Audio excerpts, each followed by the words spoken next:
Yeah, I'm taking my vitamins. Yeah. Ah, good, as long as they're vitamins. Right, hello, and welcome to Yeah. Recent Live. Excuse that little introduction there. Well, and as you'll probably be able to Popping pills guess, every day. we're half an hour late, which I think is pretty good going considering our track record. We just met one of our viewers the other day, and he was remarking on the fact that we are notoriously late. So I do apologise, and I will aim to do better in the not too distant future. As you can probably tell, Chloe Dobbs is not here, but Younes is back. Now, viewers of the show, I'm sure, have seen Younes before. Younes uploads content for Reasoned, on Reasoned, as well as appearing on this live stream in the past. Younes, when was the last time you were on? I can't remember. A, About a month ago. I a feel like month I've done ago. four, or maybe five in total. Yeah, Yeah, yeah, yeah. something like Good stuff. And that. of course, Yeah. the old crow that is Alex Armstrong returns to the fray once more. Yeah, yeah, I'm back, but just apologies for anyone who's tuning in immediately. My Wi-Fi is still down. My Starlink from Elon Musk, despite promising immense coverage, has finally let me down. So if I drop off at any point tonight, I apologize in advance. Yes, and if Elon is watching, because we are streaming to X tonight, get it sorted. Because if you can stream all the way Yeah, to Gaza, I'm pretty certain you can sort out Alex's pad in London, right? exactly. Get it sorted. I Uh, didn't know you can get Starlink in London. Like, how much does it cost? Is it cheap or? and It's not it's not cheap, but you know what? Generally, it's more reliable than broadband. But this is the first issue I've had with it. Right. So we'll see. We'll see what happens. They And should you be up just and use running it by anywhere, tomorrow, right? Friday. You can use like it's like data. You can use it Yeah, anywhere. yeah, other yeah, Interesting. yeah. broadband outlets are available. We are not sponsored by Starlink, but if they wish to One sponsor day. us, I'm very grateful to be sponsored by them. Yeah. So, right.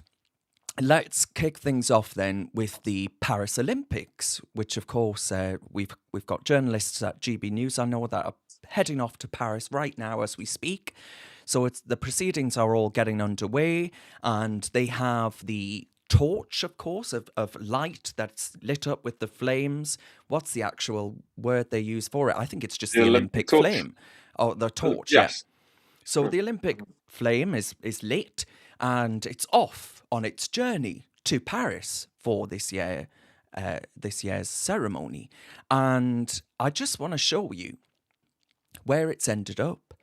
Who's been leading the procession right now? You might think, oh, I wonder which Parisian or any other nation state that's taken place there, emblems of sportsmanship and all the rest of it. Who could possibly have carried that very famous, iconic photograph and, videos in this modern age for social media to promote the Olympics in Paris? Well, let's have a little look at who they landed upon. Oh, I see. Well, It's a clown.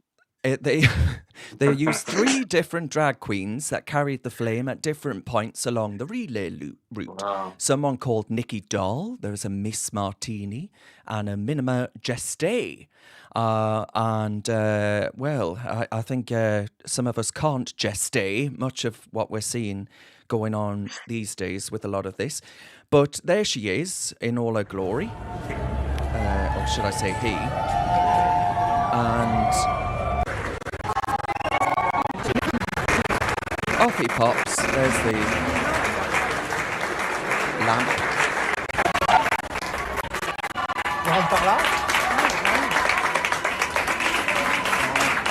Lots of cheering and all the rest of it. I mean, the things you've got to do these days. You can't have. We were told last week and we mentioned it on this live stream, Alex, that actually we can't even just have the Olympics anymore. They've been told to use the podium as a platform for change, and that means pushing diversity, equity, and inclusion. And actually, also, we had the Crown Estate report. So the Crown Estate being the entire estates belonging to His Majesty the King. And we found out that for the first year, they included diversity, equity, and inclusion targets and their quotas that have been imposed to actually try and reflect the country, they say. I say it's to try and reflect ideology, because it should be based entirely on merit and not on your immutable characteristics.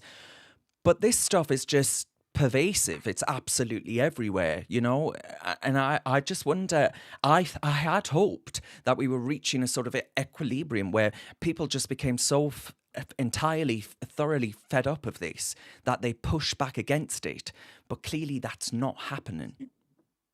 No, I mean, look, I thought the whole point of carrying the Olympic flame or the torch was people who had done some good in their community, their local communities. They would run through their local communities and represent those areas, or heroes of the country.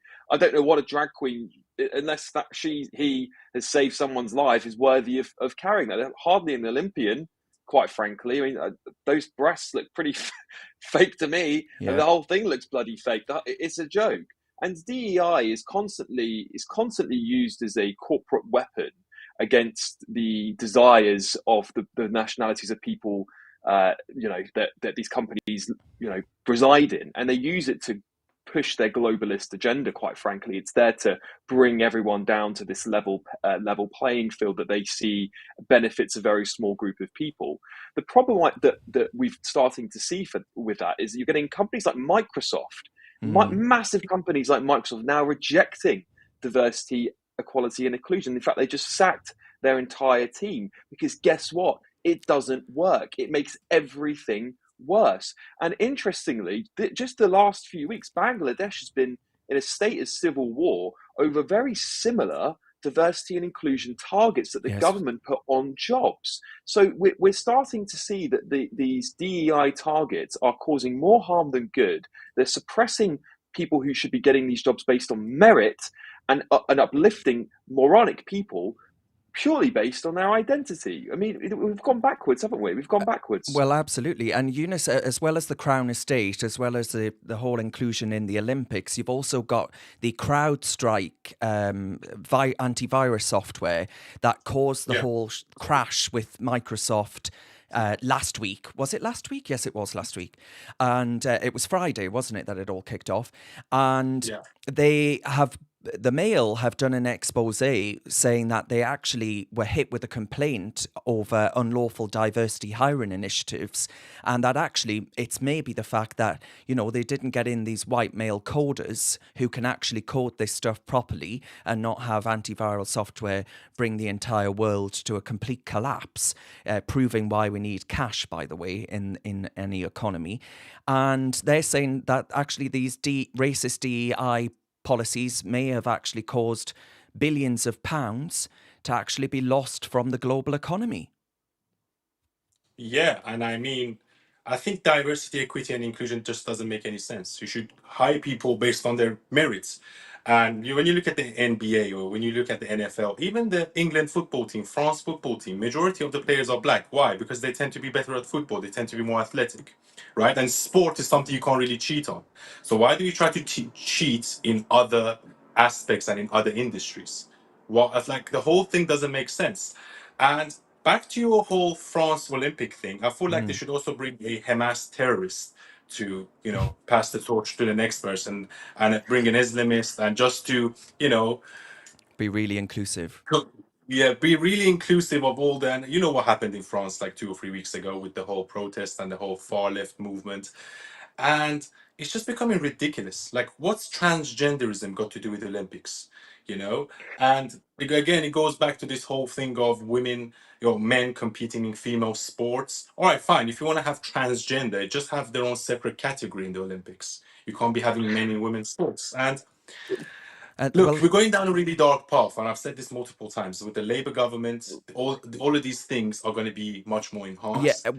Before I ask Alex on a point on that, because Lisa Nandy has intervened in that very discussion this morning, and Lisa Nandy, for those that don't know, is Labour's is Labour's Secretary of State for culture and media, basically all that lot, sport, that's the word I was looking for, and Younes, I'm going to ask you a very frank question. As someone that may well, in jobs in the landscape, you could be a beneficiary, right, of DEI. You could Yeah. say, if you hire me because of my immutable characteristics, whether that be my skin color, I know you don't anymore, but you could tell them that you're a follower of Islam, and then you may well get a job and not have to even think about it. Where do you stand on saying to people that actually there is a real reason that people ought not to benefit from this? Well, you have to tell the truth in society, and you have to tell the truth to yourself. And I don't need handouts. As a matter of fact, I feel like discriminated against for the fact Mm, that I'm, brown. Oh, you're brown, or you're black, or you're a woman, or you're gay. So we're gonna cuddle you. I just don't like that. no. I want to be hired based on my merit, and I want them to hire me. And as I said, I've done a little bit of acting and modeling in the past, and I got jobs out of this. But I didn't complain. They were just like, "Oh, we're looking for ethnic minorities for this shoot and for that shoot," and I said, "Fine." So it worked out for me. However, that's different. That's like almost a different industry. Even though I don't agree. I mean, I made a post about it the other day. How all these Disney characters that were once white, now they're all black, and now they're all brown. And I find that ridiculous. And you watch Netflix, and I made this joke the other day with the whole Trump thing. The Trump biopic is going to be played by a black guy. So it can happen. You never know because the way things are going. At the end of the day, we need meritocracy in society. Okay, you cannot fake competence, and if you want to fake competence, then your society is going to go downhill. Okay, every single people, they have their own strengths. Men have their own strengths, females have their own strengths. Maybe white people are so good at certain things, black people are good at other things. We don't know. At the end of the day, it's the results that should speak. So DEI should just be scrapped altogether. We Yeah. get the point. They don't want racism, but it's nothing to do with racism because now what they're doing is racist. DEI is racist because you're Yeah. fundamentally saying, I'm going to hire you because you're a black person or you're a gay person or you're a lesbian or you're a woman or whatever, you're a Muslim or whatever. So that's actually racist. And the thing is, we need to be colorblind. What they're doing is not colorblind. It's the opposite of colorblind. So that's why I always say it's the left that's the racist. And It's the Polly, DI, the people that are the I racist. agree. I agree. Polly Wally on Yeah, YouTube says yeah, DEI stands for didn't earn it, which I think is a very yeah, good way of yeah, putting it. Well done for that comment, Polly Wally. Right, yeah. Alex. So I said on Twitter that didn't last very long then, because Lisa Nandy 2 weeks ago, she says the era of the culture war is over. And then the BBC correspondent says, breaking away from the comments briefly, Lisa Nandy has declared that the era of culture wars is over in her first speech as culture secretary. Round of applause. Fast forward 2 weeks. What's Lisa Yeah, Nandy saying? New yeah, culture secretary steps into controversy over trans athletes in women's sports. She says yeah. trans athletes should be allowed to take part in women's sports. Labour's new culture secretary has said. Well, that didn't take very long, Alex, did it? No, and this is the same old Labour Party, isn't it? They'll say one thing, and then when they get into government, they do another. We've seen this time and time again. Just recently, Keir Starmer said, we've got to clean up politics. We've got to punish people when they step out of line. Yet he's failed to sack his own Treasury Minister who's breached parliamentary standards. It's one rule for Yeah. them, one rule for everyone else. And Lisa Nandy is a typical hypocrite. She herself is a woman who's got into her job based on her merit. I'd like to think, Hey, we at can't least her confirm merit that, within. Alex. I think you've We just can't. Well, committed heresy there. I mean, would she like it if I said, and this is the same question I pose to everybody who supports DEI, if you are a woman and you got there based on got your job or got to your position purely based on being a woman, would it be nice if someone said to you, by the way, there was people more qualified than you, but we gave it to you because you were a woman? You Yes. would feel like trash. And this is the problem, isn't it? This is the problem with this DEI stuff. Rather than you feeling like you've earned your position, you've been awarded it, you've been put on you've been blasted past third place and been put into first place based on a supposed handicap, which really isn't a handicap. And when you talk about sport in particular, and as a woman, Lisa Nandy should know better. And this was J.K. Rowling's argument against the Labour Party for so long, is that they're not going to protect women's rights. They're going to let men compete in women's sports. And despite Keir Starmer, before the election, saying, let's sit down, J.K., let's talk about all this stuff. We've changed Labour Party. We don't want any of this anymore. They've gone completely back on their word, as we knew they would. Indeed. And it didn't take very long at all, did it? Right. So there was also Labour's Clive Lewis, who hasn't spoken about trans as far as I'm aware, but I give him 2 minutes and I'm sure he will. He's been branded disrespectful after he put his feet on the furniture in the Commons during the King's Speech debate. And this is a man who had to take his oath, his parliamentary oath, swear his oath to His Majesty the King, after a Republican protest in which he basically called for the oath to be totally gotten rid of. This is him, and you can see quite clearly there that he's got his feet right up on the wood. So this wood that would have been, if I'm correct, would have been replaced in the aftermath of the Second World War, because the Commons was actually bombed. And so this would have been replaced. If I'm wrong, I'm sure some viewers will tell me, because it could have been the House of Lords. Anyway, he's got his feet up on there, and I think that's incredibly disrespectful, as this chamber, that particular chamber, is a bedrock of democracy and has been for hundreds of years. We exported that democratic system throughout the world. Many people have been given expansionary franchises through the fact that the Westminster parliamentary system was adopted throughout the world. And Clive Lewis, he might not have any respect for our monarchy. Fine, fair enough. I don't, I don't personally hold those views, but I can respect those that don't. But I don't respect someone, a member of parliament, looking like a bloody high school yob at the back of a bus with his feet nonchalantly slumped up. Like he's doing some exercise on one of those machines where you push your feet at the gym off a platform.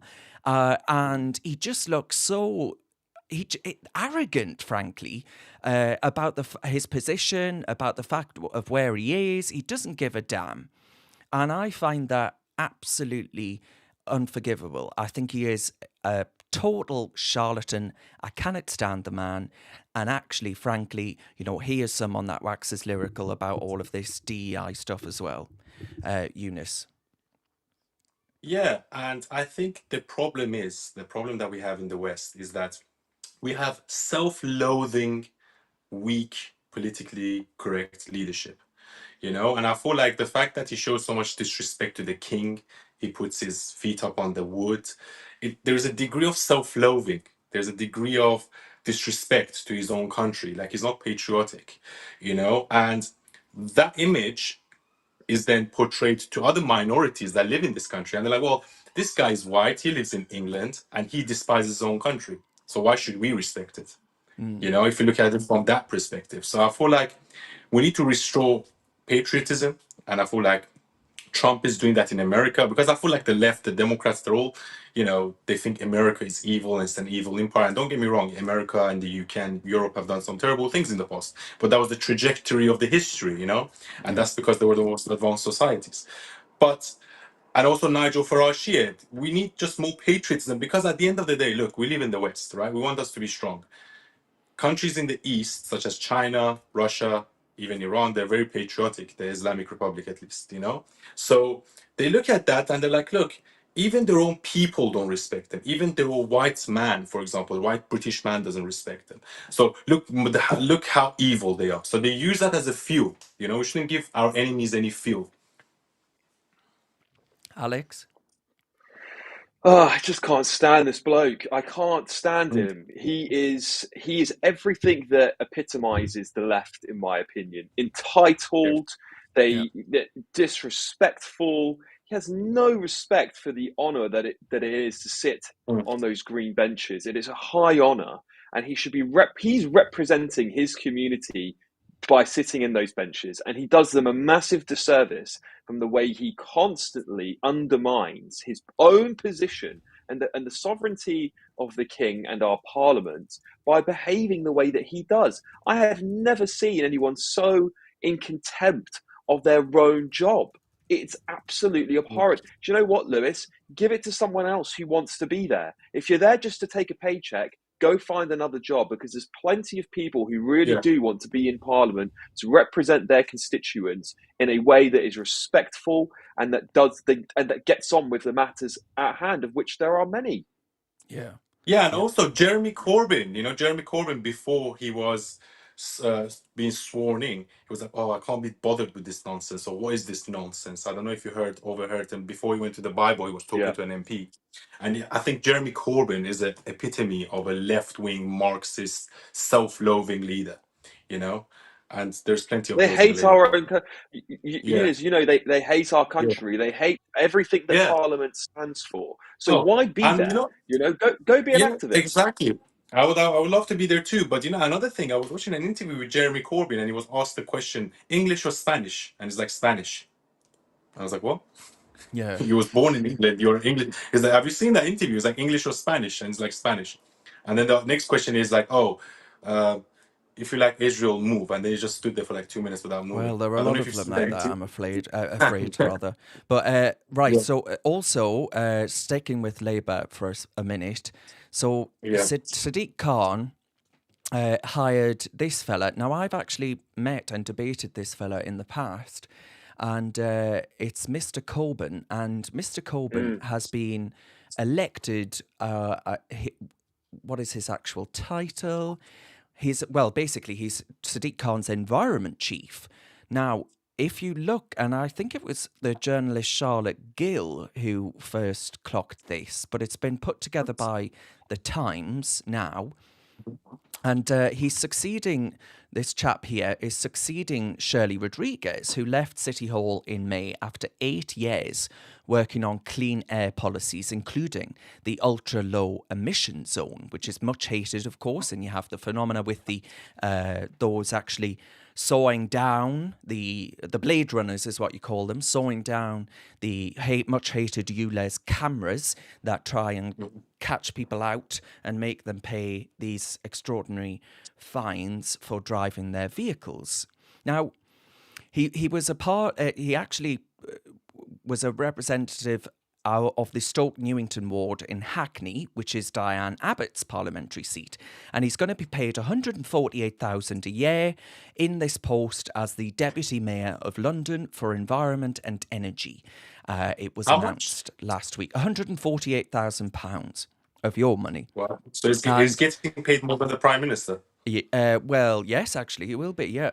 Yeah. And it Oh. says last year it emerged that he had racked up approximately 40,000 air miles, which is equivalent to about 17 tonnes of CO2 emissions since his appointment as Hackney's councillor in charge of environment and transport in 2021. Now, Corbyn warned that the way we travel can have a huge impact on the climate and called on residents of Hackney to redouble their efforts to fight climate change. However, despite this, dear viewers of Reasoned, he didn't stop flying to Istanbul, to Guatemala, to Miami, to Washington, D.C., to Malta, to Dubai. And when he was in the Middle East, he was also pictured in one of those F1 racing cars. So he insists that the majority of the flights were related to his role as the founder and chief of his charity, which campaigns to make democracy accessible for young people across the UK and Europe. Quite why you get in a racing car and go chugging around in the Middle East to actually proselytise for young people being involved in the democratic process, I have no idea. And he was awarded an MBE for services to young people. This here is an image showing the various flights that he's taken. So as you can see, lots and lots of... Is that with a private jet, or is it just a normal No, jet? just a commercial carrier, but still all the same. You know, Okay. he's told people in Hackney that actually they need to change their behaviours when it comes to the utilisation of cars and bikes and all these other things. Now, he was instrumental in plans to expand low traffic neighbourhoods, which are those much hated things that stop ambulances getting through and all these emergency services across 75% of residential streets in Hackney. And he introduced a daytime ban on cars and lorries on a major B road through the borough. Now, all of there he is with Sadiq Khan smiling like a Cheshire cat. I'm not surprised. On 148 grand, I'd be smiling like a Cheshire cat too. He can take lots of more bloody flights to all these far-flung places on that nice salary. But there he is. We go back to his smiling, smug face. And it just calls into question, one, the entire premise of Sadiq Khan, because Sadiq Khan obviously flies to and from Washington, D.C. to join the Democrats, the American Democrats, in some liberal circle jerk about all of these issues, whilst he's jetting there and taking all of his security detail over there too. And yet saying that in this country, in London, we have an emergency that we need to tackle. Therefore, working class people are going to have to pay more of their hard-earned money over to local authorities. Alex, it calls into question the hypocrisy of the local government in London. It calls into question the entire premise of the policies that are being put in place UK-wide. And frankly, I am absolutely exhausted with all of this. And I just think, roll it all back, mate. And then we will stop calling you a gas-guzzling, CO2-emitting hypocrite. Yeah. But this is Labour, and this is now the entire country. Let's not forget that pretty much every area, every city, every region is now dominated by Labour. And you think that it's bad here in London. Well, those of you who don't live in London, get ready, because it's coming to a town and city near you very soon. Let me tell you that for sure. London has always been a trial ground for Labour's favourite climate hypocrisy policies. But it's not just Sadiq and his mates that are causing guzzling gas into the atmosphere. Look at Ed Miliband, the Environment Secretary. The man drives around in a Range Rover.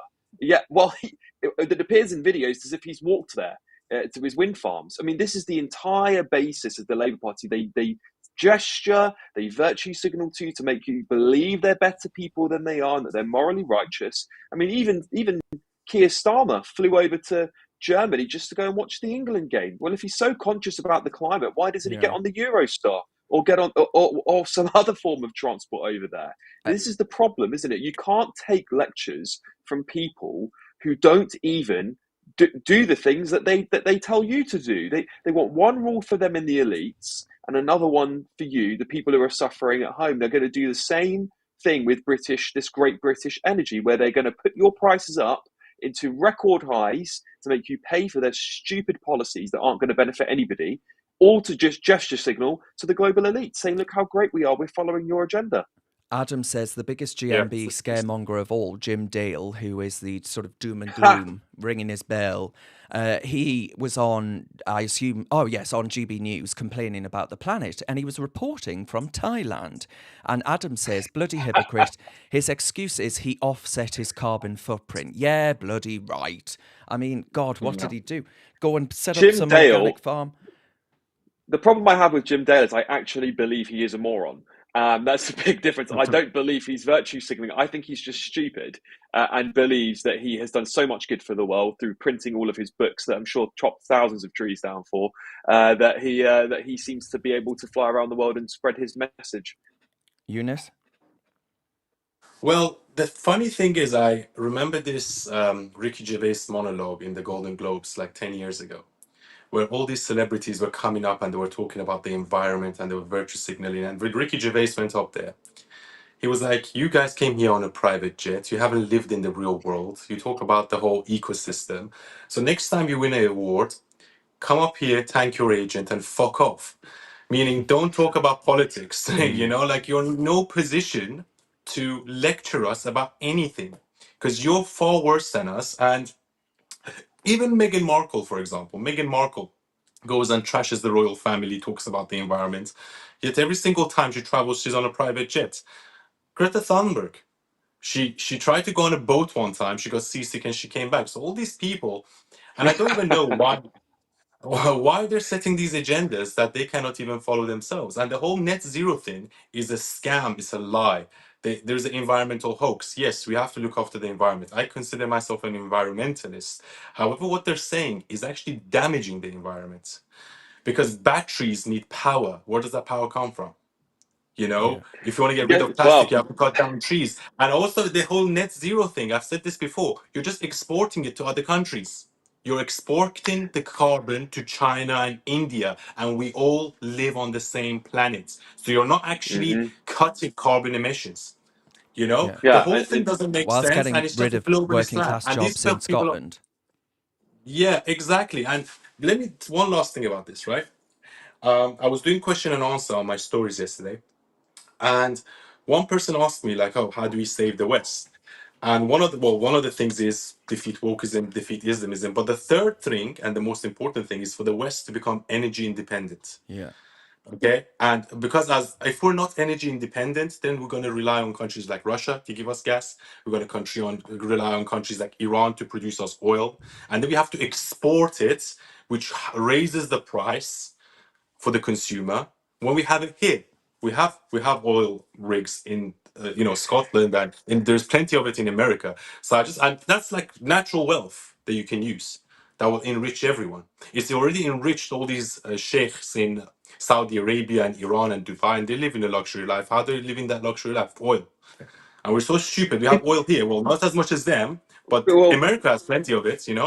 So you know, that's very important. you know, this Yeah. green agenda is the ultimate Yeah. this whole it's the ultimate con on the British people because Yeah. Younes has correctly said you've offset it to other parts of the world, but the vast majority of wealth in the world is in the West.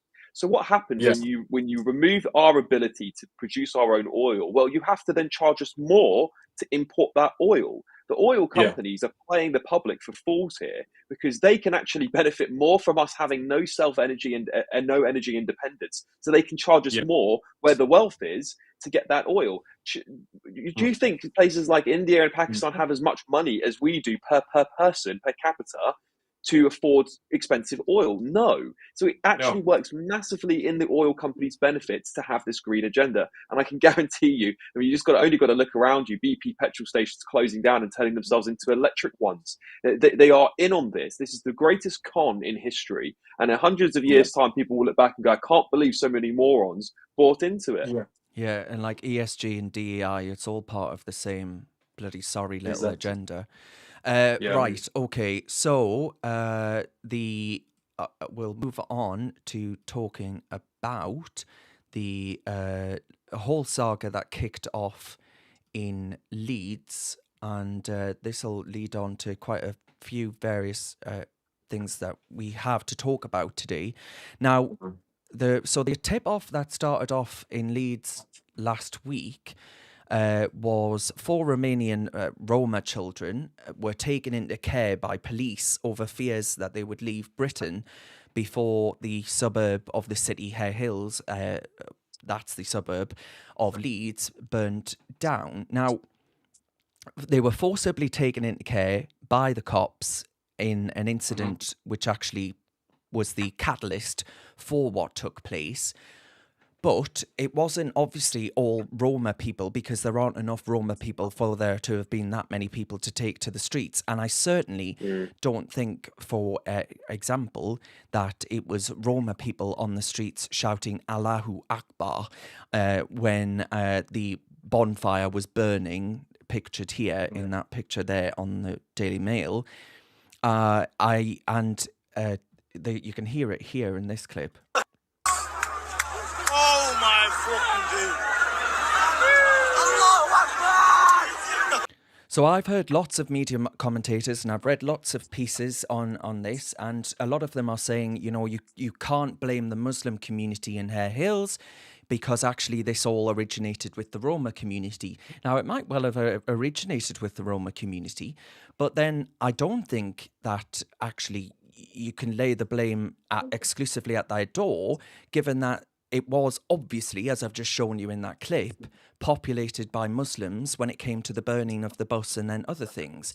And then last night in Hare Hills, and I haven't seen this reported anywhere, we have Lawless Leeds Mark II, because it kicked off again with, it looks like a vehicle or some form of a load of things being used as fuel to actually set a fire there.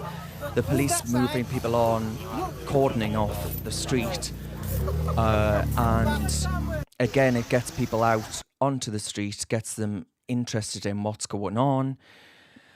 But Younes, I wonder, have you heard that a lot of people are saying, actually it was the Roma community, so you're a massive racist if you say this was anything to do with Muslims? And two, do you agree with that narrative, or is this yet more gaslighting from the established media and political class in this country because they don't want their tiny little diversity project to actually be put at risk? Well, look, it could have started with the Romanian community, okay? But then the Muslims could have joined in because they obviously despise this country, some of them, and they have no respect for the law enforcement. And I give you one example. Remember the riots back in 2011, where there was Yeah, set in people like Tottenham, yeah. Tottenham, and it was about one guy, getting shot by police, and maybe it was a, so and so justified cause. But then what happened? Some people protest, and a bunch of like 16, 17, 20-year-old kids, most of them from the black community, let's keep it real, they come and they start rioting, and they use it as an opportunity to loot, to set buildings on fire. And it was just this underlying anger and this underlying, sort of resentment. I see the same situation here. Maybe it was the Romanian community that started it, then the Muslim community is the one that joined it and just, pushed it basically out of proportion. And another thing I want to say is that I don't think anyone respects the Met police in this country anymore. I really don't. And I feel like one sign that a society is collapsing is when the citizens of that society, they do not respect The the police. authority Well, it's not the and Met the Police in police. Leeds, of course. Yeah. I mean, the police force in Leeds, Well, whatever they're but called. talking specifically about the police force in West Yorkshire, though, the West Yorkshire under their purview have allowed the Yeah. Batley Grammar School teacher to be run off into hiding, not protect him as much as they could have done. There's also been elements of intimidation put forward against political candidates. I don't think there's been enough done there. Yeah. Basically, the whole Batley Grammar School affair was handled absolutely abysmally. And you can see racial segregation building up and up and up, not as a consequence of white people not wanting to integrate, but the fact that there are these isolated communities that simply, Yeah. one, either don't want to learn English. You can pinpoint whether people come from Pakistan, you can pinpoint parts of Britain and whether they come from Bangladesh. And I don't think that's a sign of integration. I see that actually as the underpinning weakness in the whole project, that actually we have invited people here that simply see themselves as others, as foreign, and they always will do because they have absolutely no intention of integrating at all.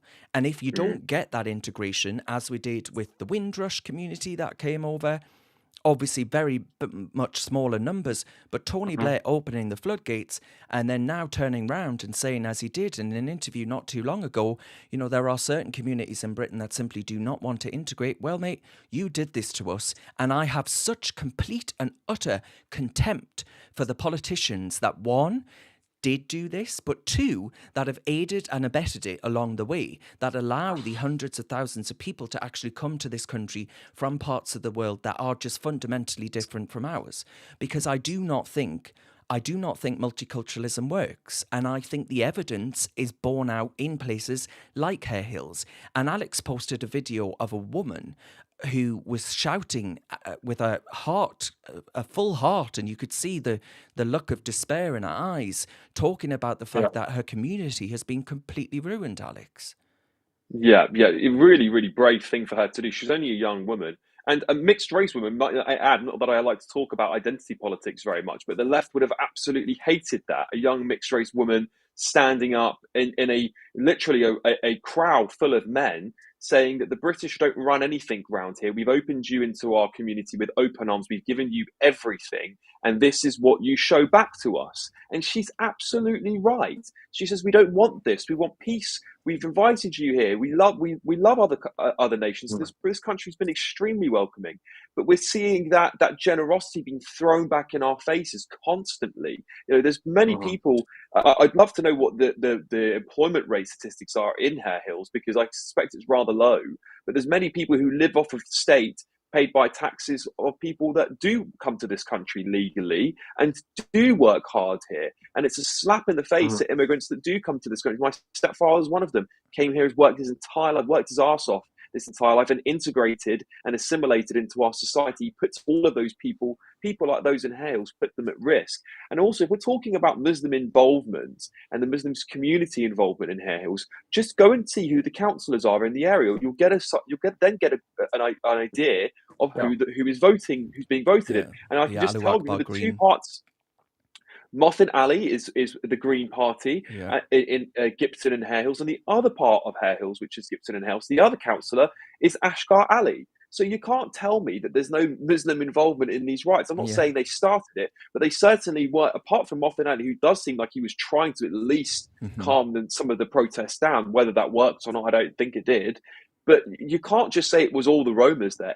The whole community got involved. It's a breakdown of society. Well, I agree. But even with Ali, you know, in his interview, and I watched his interview on the night, and he's saying things like, oh, you know, well, actually, the community's been ignored for far too long. You know, he talked about funding and things like that. It wasn't a lack of funding. You know, I'm from the northeast of England. I come from a council estate in County Durham. There wasn't much in way of activity and opportunity there. But we don't go around burning the town to the ground. You know, there were definitely signs of social deprivation. There were definitely signs of children being in perilous situations with potentially unfit parents. But you don't go ahead and use it as an excuse to burn down and destroy with such reckless abandon. And I would just point out that Adam raises a very good point on YouTube, and he says, not only is there lawlessness, but the recent report, which was out today, on 40% increase in attacks on women being blamed generically on men, quote unquote. It's true, but why are we not profiling who exactly it is that's carrying out these attacks? I mean, Younes, would you like to see a more statistical approach, data-driven approach that actually sets out who it is that's responsible for attacks like these, who it is that's responsible for actually causing trouble in areas like Hare Hills? But actually, when it comes to sexual violence, having hard data and evidence to turn around and say, here's what's going on, here's why we need to actually lower immigration from certain parts of the world, or does that make Adam and me a massive racist? I have no idea what the colour of Adam's skin is, of course. No, I don't think so, because I care about the truth. I care about statistics, and I care about... Look, for example, we know that in the grooming gangs in Luton, the Pakistani men are disproportionately represented, and that was exposed by Tommy Robinson. Okay, here in the videos, you can see people. Majority of the people, they are, you know, they seem to be Muslim or Pakistani or Afghanistani or from that area of the world. Yeah, there are some Romanians in them, and they're shouting Allahu Akbar. By the way, Allahu Akbar just means God is great. Yeah, it's not an offensive word. Like sometimes, I believe in God still, right? Even though I'm not Muslim, I believe in God. And sometimes when I'm in a nervous situation, I just say Allahu Akbar, Allahu Akbar, Allah to myself, just to make myself feel better, right? So it's not a bad word, but because of the negative connotations that some terrorists have given to it, and people like that have given to it, we see it as an offensive word. I do think there needs to be statistical research. And again, look, you cannot hide the truth. Okay, if there are certain groups are committing majority of the crime, then you should say it. We had this big debate in America that actually in, like, you know, many states like Chicago, for example, majority of the crime is committed by African Americans. Okay, now you can argue, well, maybe there's a structural racism, maybe because they are from poorer neighborhoods, all of that, yeah. However, it doesn't excuse that kind of behavior. And one last thing I want to say about immigration and assimilation: when you have millions and millions of people coming to your country, then they don't really need to adapt and assimilate, because all their neighbors are Pakistani. The whole area is Pakistani. They don't need to, because they don't have to actually interact with any white person. all right. You know, and that's why you need net. You know, back in the day, the reason why I believe multiculturalism can work, as long as it's limited numbers, 30, 40, 50,000 nets per year, not It's millions about and it. millions per year. Alex, hang on before you say what you're about to say. I've just lost my comment, Alex, because if you're piping up, I'll blame you. There it is from Dazzle Boy. This isn't me. Dazzy Boy. This isn't me, I promise. But it says the reason we don't do that with the data, and it's funny actually, because we were talking about the data just before we got on air, and we were saying that we couldn't actually locate any comprehensive data readily available, easy to access. I looked through the J report into child sexual abuse, and I couldn't find the actual raw data and stats on demographics there. But Dazzy Boy says showing demographics doesn't fit the narrative, and it would expose certain demographics even further, which is why the established political class don't do it. The Uni Party is reticent to do it. We certainly won't see it under Labour. But given that Hare Hills kicked off again yesterday, and given that we see in Australia, in Paris, for example, ahead of the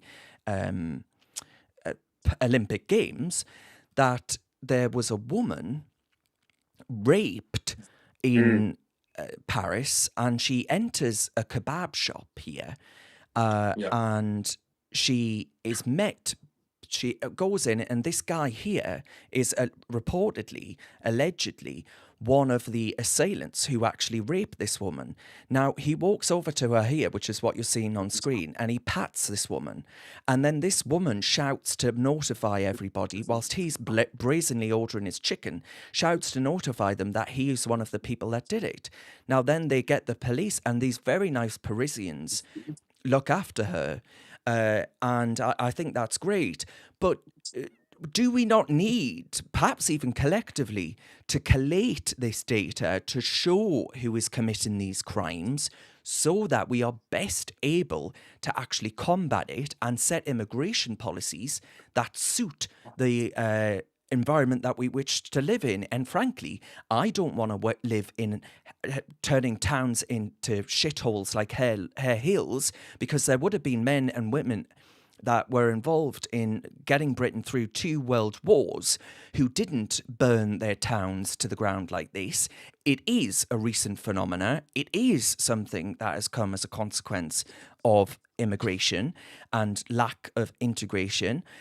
And then the sexual abuse element, there will be scores of women who have been sexually abused or sexually assaulted by men of a migrant background who have gone on and done this. And we don't know anything about it because it won't be reported, because it's best to, keep your mouth shut and turn the other cheek, as they did in the child sexual exploitation epidemic.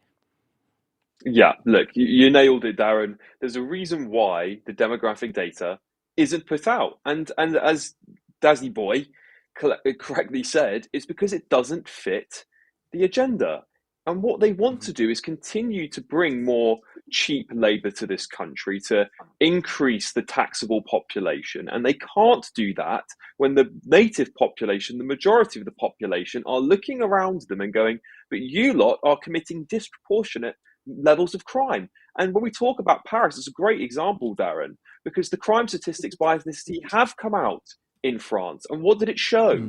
40% of crimes, heinous crimes, are being committed by foreigners, illegal migrants, etc., people who are not from France. Disproportionate levels. That is insane. So we don't want to release this data here. And you can tell the Tories and the Labour Party are just as bad, because the Tories have had years to do this and have refused to do it too. They're all part of the same cabal, the same uni party. They just have slightly different skin on them, blue or red. And the problem we have is that this is not going to change until we vote for somebody or vote for a party that actually is going to say, we're just going to give you the facts. That's all British people want.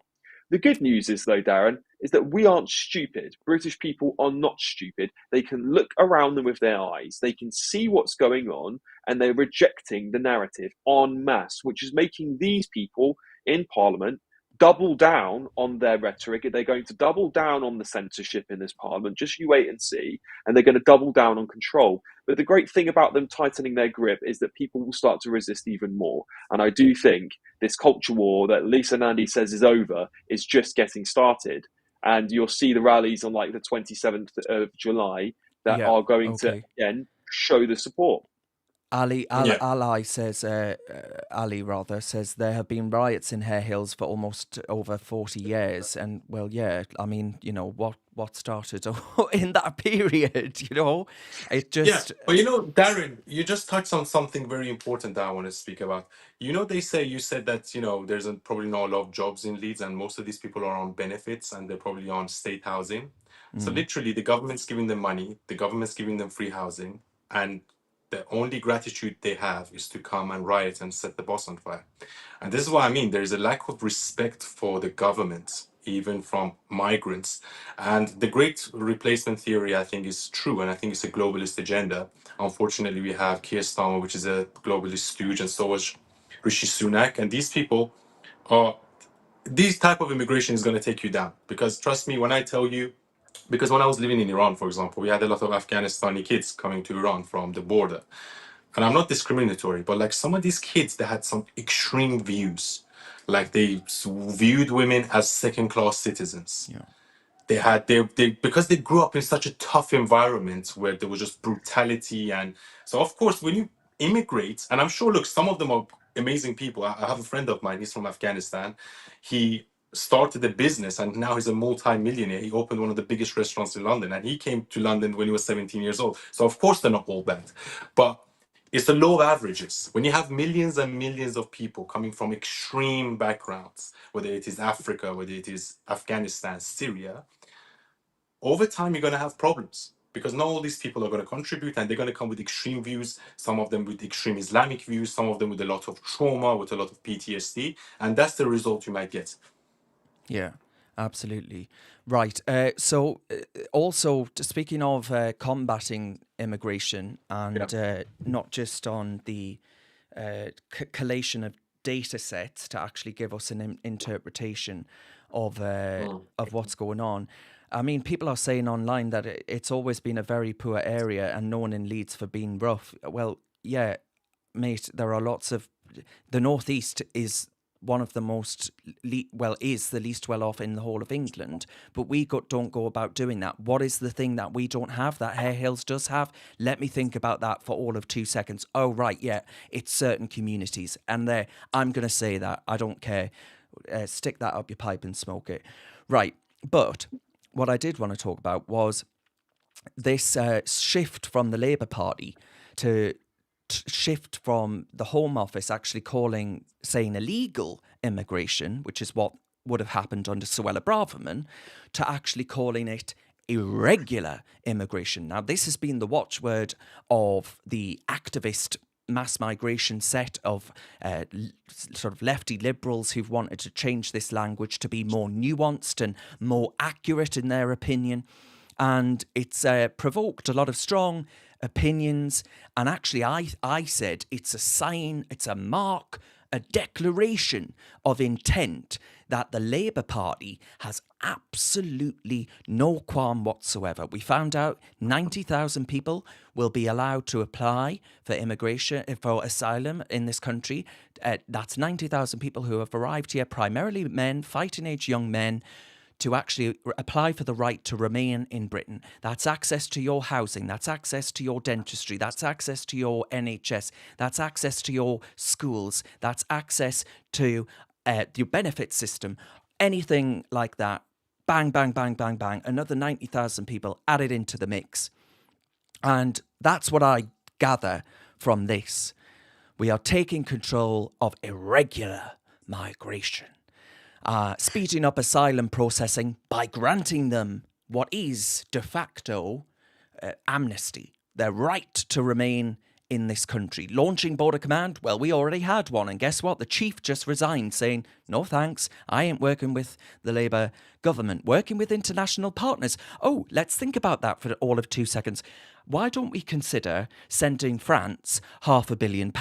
Have we tried that one? Oh, yes, of course. We did do that, yep. And it's not in the French interest to allow these people to stay in their country, because guess what? They don't want them there either. They're more than happy to see them get into the English Channel in their blown up dinghies, or whether it's a yacht, that's what we saw last week, and get themselves across to England, the land of milk and honey, and actually suck the teat of the British taxpayer dry, come one, come all. That's the Labour response to this. That's what I get out of the changing of the language to be more inclusive, tolerant, kind, all of these watchwords that they use.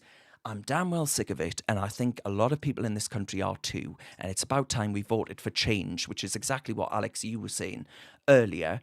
But am I overthinking this? I don't think so at all, Darren. I mean, look, there's a reason why governments use language in a specific way. The things that they want, like, Boris famously said, get Brexit done. And they use language in order to indicate their intentions, should I say. And that is exactly what you just nailed. Changing the irregular, the only word that stayed the same there is the I, immigration, illegal immigration is what we're talking about. We're talking about giving everyone that comes across the channel a home, benefits, a school, a dentist, a hospital. These are things that are already in short supply. There is no plans to build new prisons. That we're letting out thousands, tens of thousands of criminals onto our streets. Many of whom have committed violent crimes actually within the last under 4 years of serving time. And this is the country that they're trying to build. It's going to be lawlessness on our streets. I mean, look at Paris. It's a shanty town. It's a shanty town. Yeah.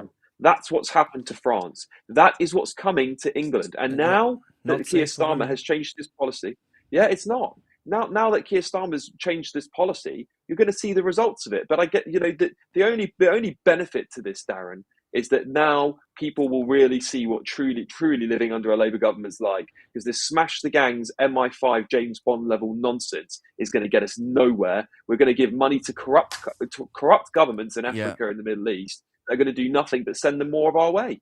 Yeah, we just handed over, what was it, 80 odd million quid last week that we're giving to Africa. And just very, very quickly on that point, the more money we give those corrupt governments, the more likely they are to incentivize these gangs to send people here because they want to keep getting that money. It's completely counterintuitive. Yeah, that's a good point. Younes, Time Lord on YouTube says mass deportations for change. Now, the problem with that, I agree, I would like that to happen.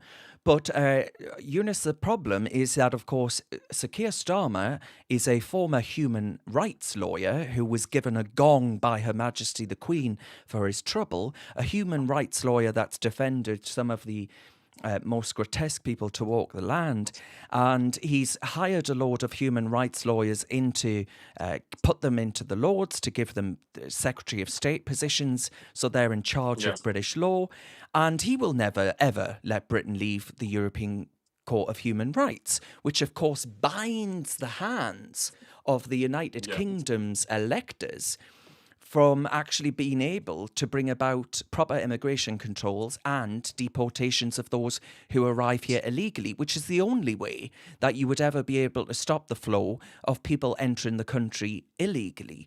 So we're not going to get that. Time Lord and I can wax lyrical until we're blue in the face, and it ain't going to change under Labour, is it? Or the Tories, because we saw what they did. They did naff all. Yeah, exactly. And I always say, I feel like this Labour government is going to cause a lot of damage to this country. And I'm actually quite worried. I really am. I just really hope this parliament implodes so we can have another slap election in the next 2 or 3 years. Look, the thing is, once illegal immigrants into your country, you shouldn't let them into your country in the first place. Because once they enter this country, then they might live here for a year or two. Then they might, have a romantic partner. They might have a kid with her. They might start working and they say, well, I've been here, I've done this. And look, there's so many illegal immigrants that apparently, even if you catch them and if you want to give them a court date, it takes like up to 5 years to wait for that court date. And the guy goes along and lives his life for 5 years. Like, well, I stayed in this country. I've studied now. I've done this. I've worked. I have a family. You can't kick me out anymore. So it's imperative that we stop these people before them entering, because once they get here, it's very hard to get rid of them. Yeah. Let's say they enter this. Yeah, impossible, basically. Yeah. And they all say, "Oh, we've converted to Christianity, and if we go back to our country because it's an Islamic country, we're considered apostates that will kill us, and then because of the human rights court, you can't deport them." The thing is, unfortunately, and we have to accept this if we want to be really rational about this and we want to be really honest about it, right? America and Britain and Western Europe, unfortunately, they toppled a lot of democracies in the Middle East in the 70s, with Iran being my country being one of them. They started an illegal war in Iraq, and they went to Afghanistan and Syria and Libya and all these countries. And what they were calling Saddam Hussein a terrorist or a dictator, but Saddam Hussein had these people under control. Yeah, Iraq was in a much better position when Saddam Hussein was in charge. The Yeah. Shah of Iran, which is 1,000 times better than Saddam Hussein, he was an extreme progressive liberal guy. The America and Britain overthrew him. Why? Because of cheap oil. So, in order to understand, as we know, America funded ISIS, to rise against Bashar al-Assad, and these are all the strategic mistakes that the West, the Western Europe, UK, and US have made. And that's why we're in the pickle we are at the moment. Because we ruined these societies in the Middle East. Now, everyone, and the worst of them actually, are immigrating, and we can't do anything about it. I want the West to win because I live in the West. I have my whole life here, and I have my whole family here. We just can't take any more immigrants. Okay, let's say I have sympathy and empathy for these immigrants. We just can't take them anymore. Our infrastructure can't take them anymore. They have to go Yeah, elsewhere. They have to go to Eastern Europe. Younes, And that's what, yeah. Go Go on, on. Alex. Younes, you hit a really important nail on the head here, and this is the failure. Yeah. This is what we've been living with Yeah. these globalist neoliberal agenda. This is not just an agenda pushed by one or two. It's an agenda to destabilize certain regions of the world, which America does very Yeah. well. Yeah. For a little bit there, sorry guys. Yes. Hang I'll on, you're let gonna have to Darren repeat carry what on. you But said. the Repeat point, what you said. Repeat what you said. You were sort of going a bit Yeah. awry there. sorry about that, guys. My signal isn't very good at home at the moment. Blame Elon Musk. Younes touched on a really, yeah, it is Elon's fault.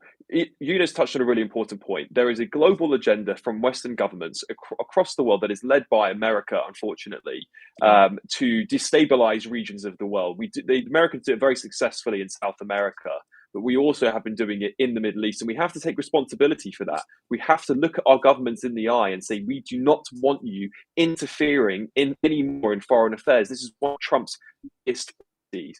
We need to remove Exactly. ourselves from these wars because we can now look. I don't mind if we go to war for defensive reasons. That's the whole point of having weaponry. But we can't keep on destabilizing nations around the world and expecting not to bite us on the arse. We need to boot out these warmongers. Yeah. And we had this summer today, in the entire PMQs about Ukraine. Mhm. Yeah. It's mad. Well, This no, is hang mad. on, That's hang what on. we're living with. I wouldn't blame Sir Keir Yeah. Starmer for that because this was Rishi Sunak's opening gambit, right? He's leader of the opposition. You've got Sir Keir True. Starmer as Prime Minister. True. Yes. And his opening gambit to ask his 3 questions that the leader of the opposition gets to ask the Prime Minister. It could have been on illegal migration. It could have been on a whole host of issues that the Labour Party are vulnerable on. The trans stuff that Lisa Nandy said earlier today. Take your pick. There is a lot of stuff that they've even done over a limited period of a few weeks. And he said we need to actually continue sending X amount of weapons to Ukraine, give them their shopping list, despite the fact that it's a incredibly corrupt regime. We don't know where the billions of pounds we've already given them has gone. And actually, it's right to be sceptical, as NATO is, sceptical on the viability of Ukraine to actually join because they are so thoroughly corrupt. So he said, right, my opening gambit is to talk about Ukraine. It's a soft topic. The uniparty, 2 cheeks of the same wrinkly old horrendous behind, needs to go. And I am at my wit's end with all of this.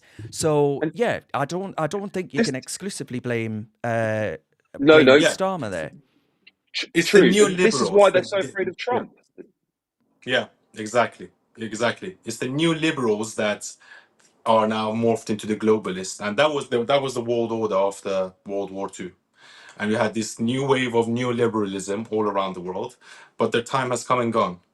And Obama was a neoliberal, so is Keir Starmer, all these people, and it morphs into globalism and all these things. And that's why they're scared of people like Nigel Farage, they're scared of people like Trump, they're scared of people like Marine Le Pen. They're scared of populists because they are not from the They're, establishment. They're they're not from the scared of gang. And politicians. They're yeah, scared of politicians that want to put their own country first for a change. That is what they're afraid of. They're yeah, afraid of you at exactly. home getting power back from them who have been waging illegal wars all over the world, getting away with it. You've got people like Alistair Campbell shoved on your TV screen, who is technically responsible for taking us into an illegal war which had no precedent. It's bizarre. To start looking around you, open your eyes up to the facts of what's going on in your propaganda channels, and see that you're being fed information from people like Tony Blair being pushed out on the BBC, who led our country into an illegal war, and then now who then takes credit for importing people into our country that have caused terrorism. It's absolutely bonkers when you put it into context. And yet we demonize people like Donald Trump, who wants to withdraw America from the international wars, who never started a new foreign war while he was president. Yet the other lot all started multiple wars and are heralded by the liberal media as some sort of saviors. It's crazy. Exactly. Well, I'm 100%. Sadaghiani on YouTube says the West hasn't destabilized the Middle East. That's Islamist rhetoric to justify terrorism and their wish of Israel's destruction.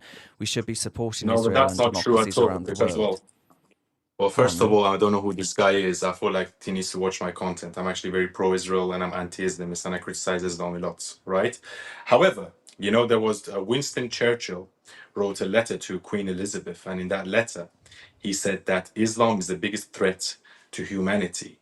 And if we want to destabilize the Middle East, we have to use Islam, because people in the Middle East can't say no to Islam. They couldn't do that to Japan, for example. They had to drop 2 nukes on Japan in order to get them to surrender.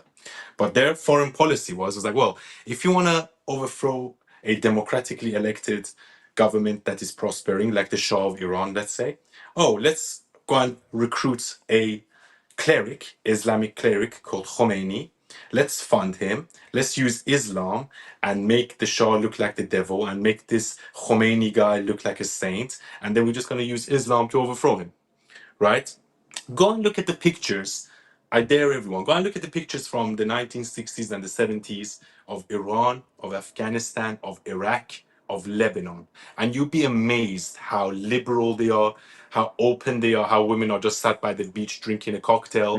Now go to Yeah. Lebanon, you have Hezbollah. Now go to Iraq, you have ISIS. Now go to Iran, you have the Islamic Republic. Now What go do to you say to Afghanistan, you have Taliban. Younes? What do you say to this comment? Because Nick says it's actually Shia Islam that destabilized the Middle East and more than the CIA or whatever else. No, I don't agree, because majority of the terrorist organizations in the world are actually Sunni. So Yeah. Boko Haram is Sunni, ISIS is Sunni, Taliban is Sunni. As I said, Islamic Republic is the only Shia. Hamas is Sunni. So Iran is the only Shia entity. And it's funny to me that Islamic Republic of Iran is a Shia entity, but they're funding Hamas and Houthis and Hezbollah, which are all Sunni. So, this guy, Musab Hassan Youssef, the son of Hamas, have you read his book? Yeah. And have you watched it? Yeah. So he says that it's funny because they have Israel as a mutual enemy. If they didn't have Israel as a mutual enemy, they will be killing each other. And I 100% agree with him. Yeah, right. We're getting slightly off track, so I'm going to move on now. But I need to rattle through topics, otherwise I'm going to keep you here till doomsday. The other thing that I did want to mention, and I'm very keen to get Younes's view on this, was the fact that Germany has just banned the Islamic Center of Hamburg and its subsidiary organizations, and actually said that they have radical Islamist goals and links to the state of Iran. Now, the ban announced by the German Interior Ministry follows a series of raids across a whopping 53 locations, including the Blue Mosque in Hamburg, which I'll show you in a second. And it's accused of being an extension of the Iranian regime, promoting its ideology and actually supporting Hezbollah, which is in Lebanon, a militant group there. And the decision has actually sparked a range of reactions, with some applauding the move as a robust stand, finally, from a Western nation to actually criticize it. And some have said, oh, well, hang on, this is Islamophobia and a violation of human rights. Now, this is them going in. You can see the blue, the mosque there, that's linked, that they say is linked to Iran. They send in a fleet of officers to go in and confiscate and shut it down. But Younes, would you like to see this kind of action take place in Britain? Because we saw the arrest today of course, of a significant proponent of Yeah. Islamist terror ideas, at least. Yeah. And finally, the UK government, UK police rather, may be getting a bit of a backbone there. But should we be copying Germany and shutting down sites that have perhaps propagated and supported Islamist terror? 100%. And I think in the UK we should do the same thing, because the Islamic Republic of Iran's strategy is to have these things up in the UK and in the Germany. And these centers are actually used as centers, A, to loan the money, and B, to push their own extremist ideology and narrative. And I don't think, for example, you're not going to let a neo-Nazi have a, you know, their own center, and I think the Islamic Republic of Iran pushes an extreme Shia ideology, which is anti-West, anti-UK, anti-America, anti-Israel. Every single Friday, when Khamenei is giving a speech, if you listen to his speeches, there's thousands of people saying, and every 2 minutes he talks, after 2 minutes, people are like, death to America, death to Israel, death to Britain, and those people, they come and they loan the money through these centers, and they obviously use it as centers to recruit people. And you'll be amazed, because I have a lot of contacts in the UK, and I know some of these rich Iranian guys, and they just seem to come to this country and they just seem a bit off. I'm like, I always think to myself, how did they get their money? And then I always, like, through friends, I realize, well, his dad is with the, Islamic Republic Revolutionary Guard. He's doing this. And so they Okay. send spies here. Yeah. You'd be amazed how many of them not only infiltrated the UK, but also America, also Germany, also France. There's a lot of them. And you can't stop people like that because they have money, but at least the Islamic Republic centers, they should be shut down, because they use that as a hub, A, to gather information, two, to recruit, and three, to spread their ideology. Alex, the likelihood of it happening under Sir Keir Starmer's watch, though, is the same as the likelihood Yeah. of me having a six-pack by the end of this summer. I think you Go like on the having a six carnivore pack's probably diet. more likely, Darren. Uh, Yeah, it is. Yeah. more likely. Yeah, Stop eating we carbs, know you'll have this. them. We know that the Home Secretary is extremely against all of this stuff, and we've known radicalization's been going on in mosques for a very long time in Britain, and even the Tories have failed to crack down on it. And I think it's really important, whilst we call out the Labour Party, that we call out the Tories, who are Labour simply with blue splatter all over them. And nothing's going to change in this country until the British public has said enough is enough. And I think we're a little while away from that, unfortunately. But whilst Labour is in government, you'll actually see the exact opposite happen: more demonisation of the natives British population here. I mean, we had a British Army officer, unfortunately, stabbed the other day, and as soon as that happened, Yvette Cooper was out saying it was mental illness. I mean, there's even the the public Antifa Watch page in the UK has now found this man travelled all the way from Italy to get here. So he certainly had some intention behind why he came to this country. You can't just blame mental illness. He obviously attacked a man Yeah. in an army uniform deliberately, and to just blame it all on mental health when it doesn't fit the narrative isn't going to wash with me. Yeah, and No, not at all. I'm sorry. Can I just say something quickly? Because there was a few terrorist attempts on some of my friends from Iran International, like Puriya Zarati, and a few others like Masih Ali yeah, Nejad. yeah. I don't know if you know these people. Well, you've mentioned it on the And stream basically, before, yeah. yeah. But also Masih Ali Nejad and a few others, where the Islamic Republic actually goes, they don't recruit Iranians, they go and recruit Romanians, or they go and recruit like Bulgarians, and they give them a task. They're like, okay, we need to put a hit on this person, can you go and get the job done for us? And that way they avoid it being suspicious, or like, well, and also Romanians, that have a lot more access, easier access to come to the UK than Iranians do, or Bulgarians do. So you'd be amazed. Like, you don't know who's behind these things. You really don't know. The whole thing we spoke about in the Leeds with the Romanians. All right. Maybe there is some Islamic Republic hands behind that. The protests we found out in America, in the campuses in America, were actually half funded by the Islamic Republic. Yeah. And that's a fact. And that's already come out. So Yeah, and that's why you should ban these centers, because they use that power to cause this kind of atrocities. Yeah, we've just had a super chat from Kiers, so thank you very much for that. Is it Kiers or Chris? I cannot read that on my screen. It's I'm 31 now. It was my birthday on Monday, so my old eyes are failing and not what they once were. Right, let's talk about that Alex mentioned then, because that's a statement from Kent Police. But the soldier stabbed by this fella here. And you mentioned, Alex, that there are several allegations of coming from traveling to Britain from into Europe and getting here via that. We'll see what rings true. But what I was really struck by was one. I mean, the harrowing doorbell footage was pretty intense. So this is a Ring doorbell on the street.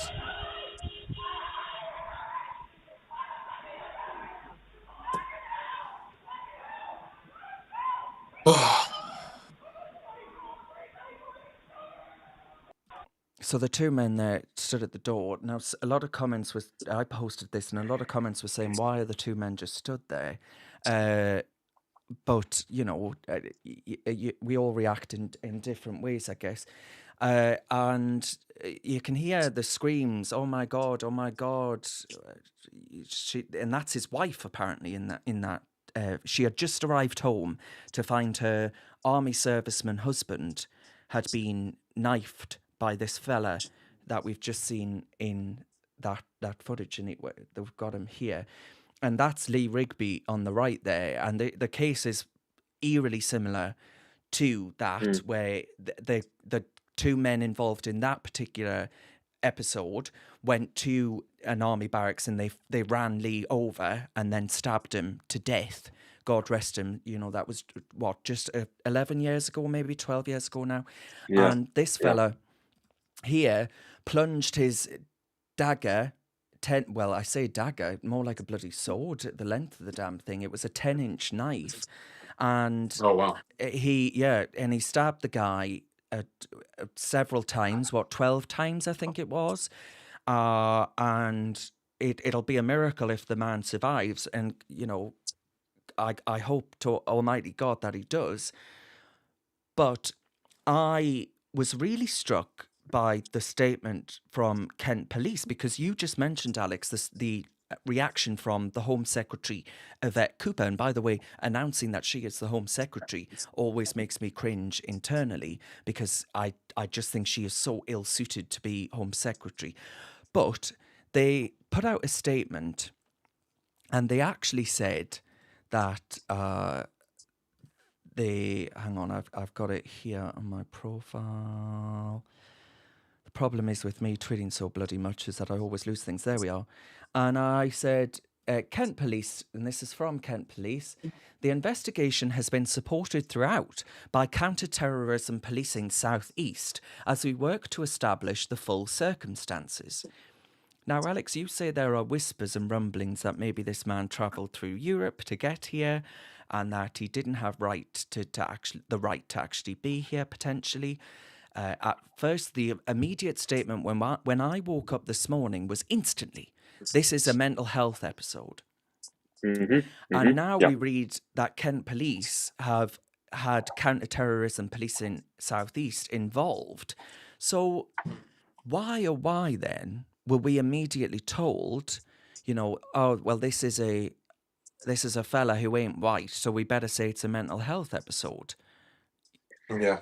Well, it goes back to the same old thing, Darren, which is the narrative, right? Labour are going to be very, very big on this, and we've just seen them change language from illegal immigration to irregular immigration. So, don't pass anything by. Labour's taking every opportunity they can to cover their tracks, and they certainly want to be seen like their first few weeks in government are stable and free from what happened under the Tories, which couldn't be further from the truth. And going back to the allegation this man may have come through Italy, there's pretty compelling photographic evidence from a very reliable source that he came through Italy. And so we'll see that play out. And if the government somehow and the police somehow fail to disclose that, well, they're going to be held over hot coals. I'll tell you that for sure, because the evidence of this man's face, this man who committed the crime here versus the man in Italy, they are either a complete coincidence, but they look like identical twins in body size, facial features, and everything else. You'd have to be a moron to think otherwise, frankly, or clinically blind. Unfortunately, this is the problem we've got. Right, this government is going to continue to cover up every single thing that happens. They're not going to want to point the finger at any group of people. They'll just claim it's mental health, the same way that man in Nottingham was put away for mental health. It's only mental health when it doesn't fit the narrative. Valdo Calcone. Yeah. Correct. Yeah. And who? So let's just swap this. Grace. Can you imagine if there was like some white guy attacking an imam and stabbing him 12 times with a 10-inch knife? Every single outlet from the BBC to ITV, racist attack on a poor Muslim imam being stabbed. I can guarantee you, like even without them knowing, So why does it not work the other way? Even in America, when the shooter's white, they never announce it. When the shooter's not white, they always announce. So true. why does that happen? So again, they're trying to control the narrative. Just give us the truth. Why are they trying to protect, and I feel like that's the thing that actually leads to more racism. I feel like even if they're trying to stop racism, it actually leads to more. It's actually counterproductive and counterintuitive. Just give us the facts. And that's why people don't trust mainstream media. Time Lord says it's government gaslighting. And then there was another episode, and our good friend Adi on Twitter, on X, has just mentioned it. But there was another incident where that's the stabbing where it took place near the army barracks there. Really horrible. And honestly, I really do hope that the fella through some miracle manages to pull through. That's the attacker speeding off, and the police did catch him in pretty good time, I'll give them that, but why they're not being quite open and transparent with us, I think is again really concerning. I mean, to be perfectly open and transparent, I have OCD, right? I you could class that as a mental health illness. I don't go around doing that to people. I would never seek out an army serviceman for anything other than to congratulate them on their service. That's the key word there, Darren, isn't it? It's the army serviceman part. And this is a targeted attack. And, you can say someone's mentally ill, just go around stabbing random people, but this is a very clearly targeted attack. I don't know how anyone's buying this mental health story. It's madness. Well, no one in the comments is, by the way. Everyone on YouTube, on X, on Facebook, no one here is buying it. We've got the best viewers, that's why. Well, we do. Sensible people who look reasoned. Carol on YouTube says it's crap. It's it's a cover up,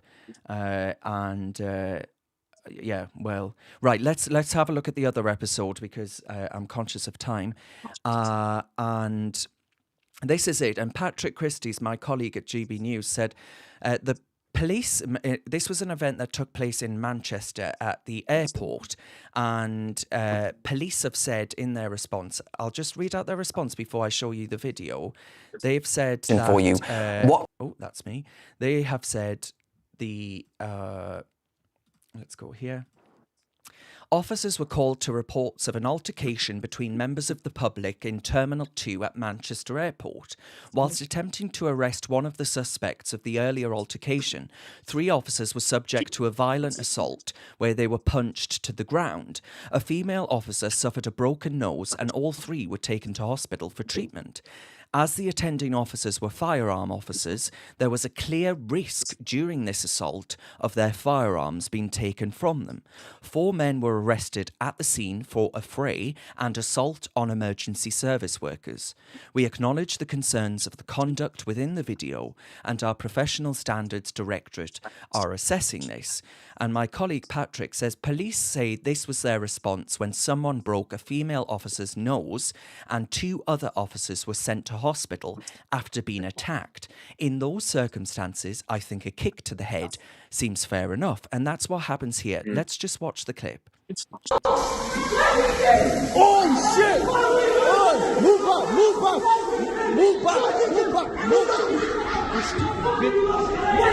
Stop kicking people. You're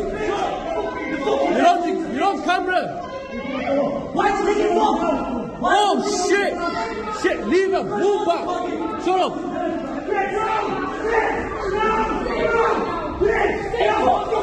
Move back. Oh! Move back. Move back. Move back. Side. Move back. Move back.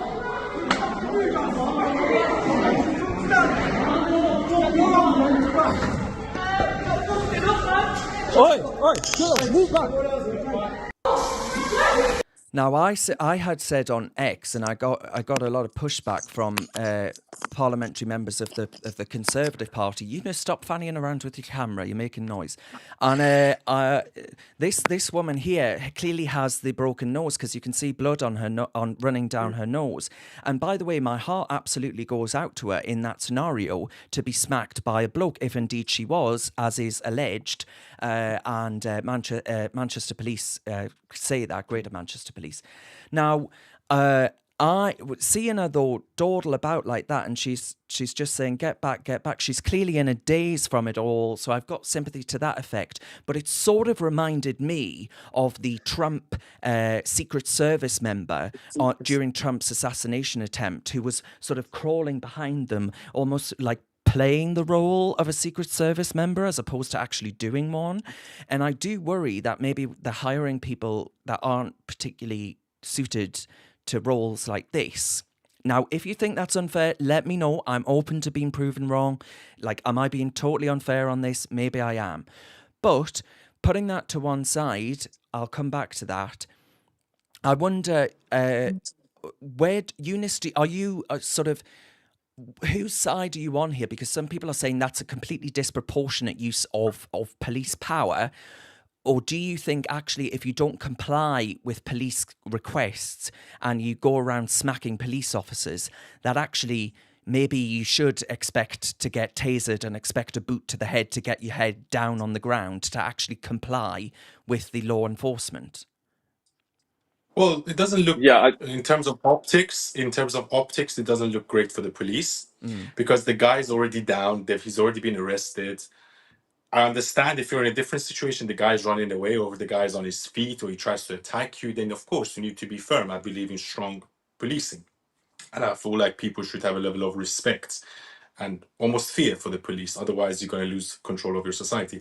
However, in that particular video, I just feel like the guy doesn't pose that much of a threat. He's already on the floor, on his chest. He's already has his arms behind his back. He's already been cuffed. So I just feel like, just from watching that video, I don't know the context, the full context, because I wasn't there. No. I just feel like the kick to the head was a bit much, in my opinion, you know? But then again, maybe the police have seen some other things before leading up to that point. Maybe the guy's a dangerous guy, as you said, he broke someone's nose and, stuff like that. But I just feel like there was a degree of vengeance in that kick. It wasn't necessary. Well, there would be, though, really, understandably, on a human level. If someone had punched you and whacked a woman in the face, you would feel instinctive that you want to kick this person. On a human level, yes, but you're police. You're police. On a human level, yes, I understand. Look, the guy's doing nothing. He just kicks him in the head. Well, he'll probably lose his job. Like, that's the way these things go. Yeah. As police, you have to show restraint. But as a Alex, guard, before you come in, I'm just going to read out a couple of comments. Adam says, I agree, Darren, the police standards are so low that the wrong people are now police officers. And then Slim says, getting punched in the face can totally knock you off your game. EST says, kicking him in public promotes public violence and civil outrage. And then Alison says, looks like a copper who's had enough and took it out on this particular person. And Adi says, reminds us, they tried to take the cop's gun. And the police, Greater Manchester Police, do stress that actually what's happened here is that the officers were genuinely fearful that at any point whilst being attacked, they could have removed the firearms or the weapons from the police officers and used them to cause serious harm to members of the public, if not police. So where are you at on all of this, Alex? That officer's done nothing wrong. And this video is slightly misleading because it started at a very specific point in time. We don't know the events that led up to Exactly, yeah. that. But what we do know is the police's statement about this, which will have to be factually correct because there's a million cameras across these airports, so you wouldn't get away with it. This man has put 3 police officers in hospital and broken the nose of 1 female police officer. So he's not exactly a peaceful man, is he? Whether he's on his knees at the point of the video, we don't know what it took to get him on his knees. And as you correctly pointed out, he has shown to be quite a violent, aggressive person in a very, very public and dangerous environment where he's a threat to many people around him. Unfortunately, we've got to a position where we seem to be happy with our police force to take a weapon to peaceful protesters in Whitehall, for example, when the English people came down to protest 2-tier policing. They're happy to take batons out to people after football games, but when there's a man who's attacked 3 police, put them in hospital, we're all of a sudden wimpish about using a little bit of force. I mean, it wasn't hard enough that it was going to kill the bloke. He was disarming him. And if he's been dangerous and he's already assaulted officers, showing a bit of force back maybe is what we need to show in our country. Maybe our police officers do need a bit more authority to use violence at the end of the day, because the monopoly of violence is all the police have in a dangerous situation. I completely stand by his side. I've heard now that he's been suspended from all operational duties, which is a shame because it feels like, again, that the police are caving into public sentiments rather than actually evaluating the situation that put him in there. And he's also just had his friends assaulted. I mean, on a human level, he might be a bit wound up for sure. Yeah, well, actually, but this also stresses my point that you think of women differently in these scenarios. So, seeing the woman with a broken nose and a bloody face, you automatically, your sympathy in your focus zones in on her, and you worry about her plight and what's gone on there. And the fact that they have attacked this woman like that changes the situation, right? It changes the scenario and how it's viewed. So we need the full context, but to do that to a woman, I think is absolutely outrageous. But we'll see. We'll get the full picture. But I can say with absolute clarity already that if I watched a man in an airport who I considered to be a risk, and hence that's why we were stopping them in the first place, or the family at risk, who knows what the overall context was, and he proceeded to whack my female colleague and friend in the face with such force and ferocity that actually she ends up breaking her nose and bleeding profusely, I think I might want to kick that person in the head. I'm not saying that that's police training. It probably ain't. It definitely ain't. But I might do it myself. Yeah, and look, I sympathise with people who see this as excessive. I can understand why they feel that way. And at the end of the day, we must have a policing system that treats people fairly. I think I would really like the police to release the whole footage, not just one person's angle from this. Yeah. Because I hope they will, and I hope they do it quickly, because it might actually give some sympathy to the officers in the environment. Look, at the end of the day, the police are under a lot of pressure to do the right thing, and people's lives are at risk, especially in an airport. And his man's already put 3 people in hospital. So I don't feel a lot of sympathy towards him. Whether the police should have shown a bit more restraint, we can debate that if we want to. But I think in general, the police are trying to disarm a very dangerous man, and they showed, in my opinion, a reasonable amount of force to ensure that he wasn't going to get back up and hurt any more people. Well, Anthony says perhaps the police officer should pull the temporary insanity/mental health card, and then all will be okay. Right. So yes, that's a fair point. Right, let's move on because we're running out of time. A couple of stories that I had picked out. The under-30s voted for reform more than the Conservatives, a study shows, but it also mentions that UKIP barely beat its. It got 9.5%. UKIP in 2015 got 9% of the youth vote, but it was actually 16 to 18-year-olds, which is part of the franchise that Sir Keir Starmer says it wants to extend the vote to, that was saying that they wanted to vote for reform.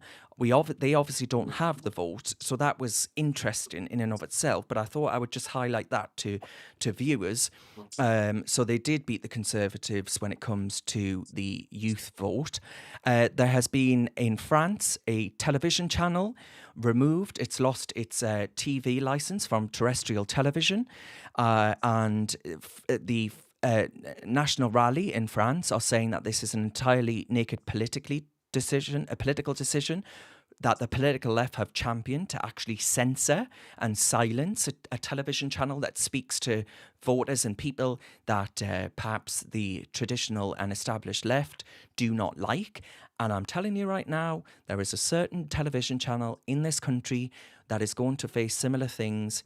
And I fear with all my heart's content that the likes of Lisa Nandy as Culture and Media Secretary, she will, headed up by, of course, Chris Bryant is in the same ministry. And I think there will be lots of challenges through Ofcom to do similar things. So make no mistake, I think censorship is on the rise in Britain. It's on the rise certainly in the West. And I think that the left, a powerful left with a mighty majority here in Britain, will come for certain channels in this country that I may or may not be employed by. I think you know the one. So yeah, that's one story I also wanted to point out. And then Luckily, we have X now.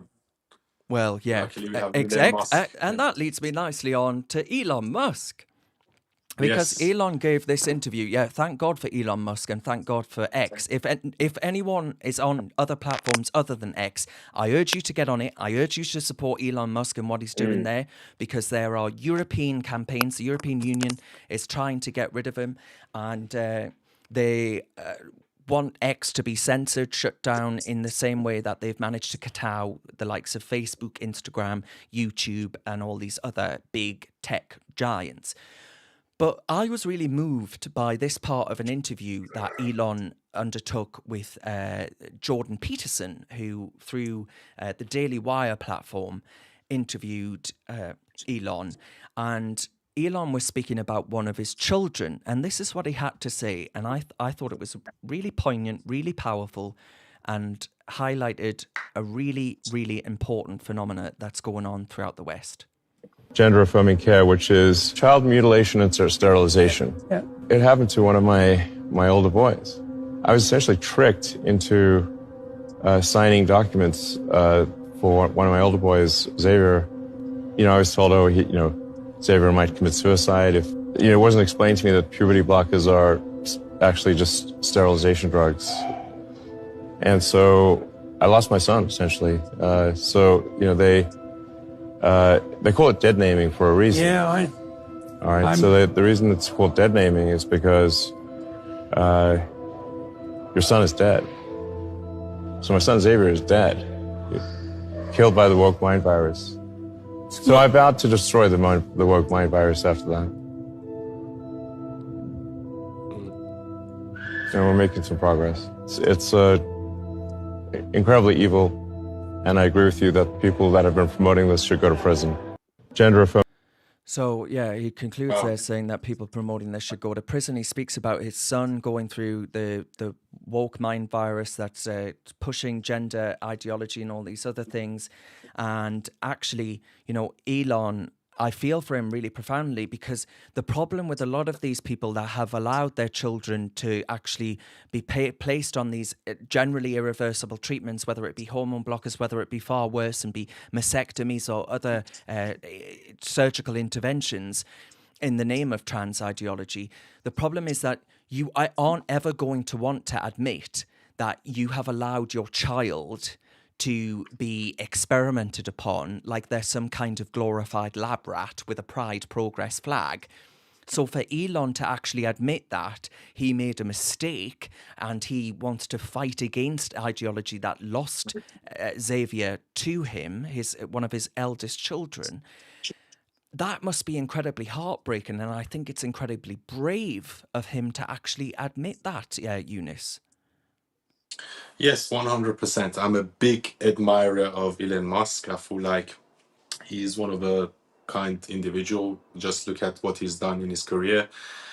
And I always said this, and I'm going to say it one more time. The woke mind virus. What is the woke mind virus? The whole LGBTQ, Marxism, left-wingism, all wrapped in a nice package is the woke mind virus. And Islamism is going to be the downfall of the West. And as long as we can't defeat these two things, societies in the left are going to go downhill. And I feel like maybe there is a bit of Chinese conspiracy or Russian, and they maybe propagate these things in our social media, and they just sit back and laugh at us. So I feel like it's really important to speak about these issues. We're not transphobic when we don't want our children to be sterilized. You know, we're not Islamophobic when we criticize certain parts of Islam. And and that's why I love Elon Musk, because not only he's doing these amazing things with Tesla and so on and so forth, he bought X, or Twitter at the time, and he gave us freedom of speech. You know, so many people were cancelled on Twitter before, Jordan Peterson being one of them, Tommy Robinson, many people that were censored in 2020, just before COVID, you know, the whole lie they told us about COVID. So the establishment fears this man. The establishment fears people like Donald Trump, because they see the truth, and we should protect these people at all costs. And I'm I also vow to destroy the woke mind virus as well. So I'm in the fight with it.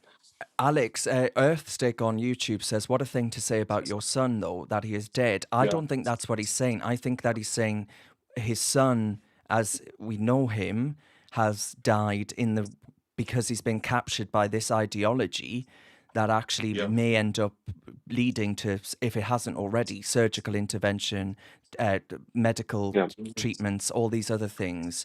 And that will lead to the loss of who he knows as his son.